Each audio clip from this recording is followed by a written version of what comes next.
बहुत समय पहले की बात है। पहाड़ियों और हरे भरे खेतों से घिरे एक सुंदर से गांव में चंपा नाम की एक बकरी रहती थी। उसके गले में छोटी सी घंटी थी जो चलते समय टन टन करती रहती थी।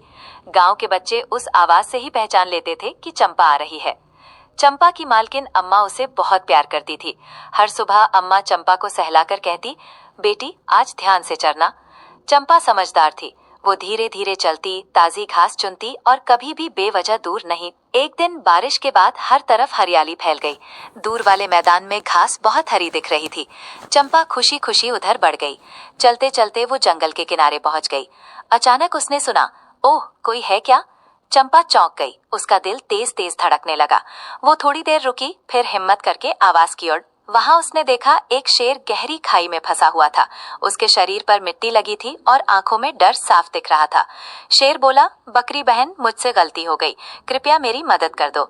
चंपा को डर तो लगा, लेकिन उसने अपने मन को शांत किया। वो सोचने लगी, अगर डर गई तो कुछ नहीं कर पाऊंगी।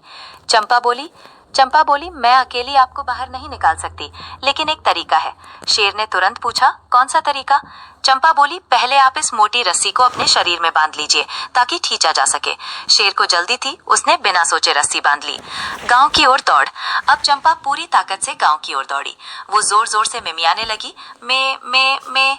उसकी आवाज सुनकर अम्मा और गांव वाले बाहर आ गए। चंपा उन्हें खाई तक ले गई। गांव वालों की बहादुरी। गांव वालों ने मिलकर रस्सी पकड़ी। कुछ ने ढोल बजाए, कुछ ने लाठियां उठाई। थोड़ी मेहनत के बाद शेर बाहर आ गया। जैसे ही वो आजाद हुआ, गांव वालों के शोर से डरकर जंगल की ओर भाग गया। खुशी और गर्व, सबने राहत की सांस ली। अम्मा ने चंपा को गले लगा लिया। अम्मा बोली, तू सिर्फ बकरी नहीं, हमारी समझदार बेटी है। चंपा की घंटी हल्के हल्के बजने लगी, मानो वो भी खुश हो।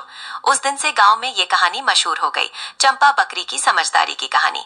कहानी की सीख, अक्ल ताकत से बड़ी होती है। डर में भी सोचने वाला ही जीतता है। छोटी लगने वाली चीज भी बड़ा काम कर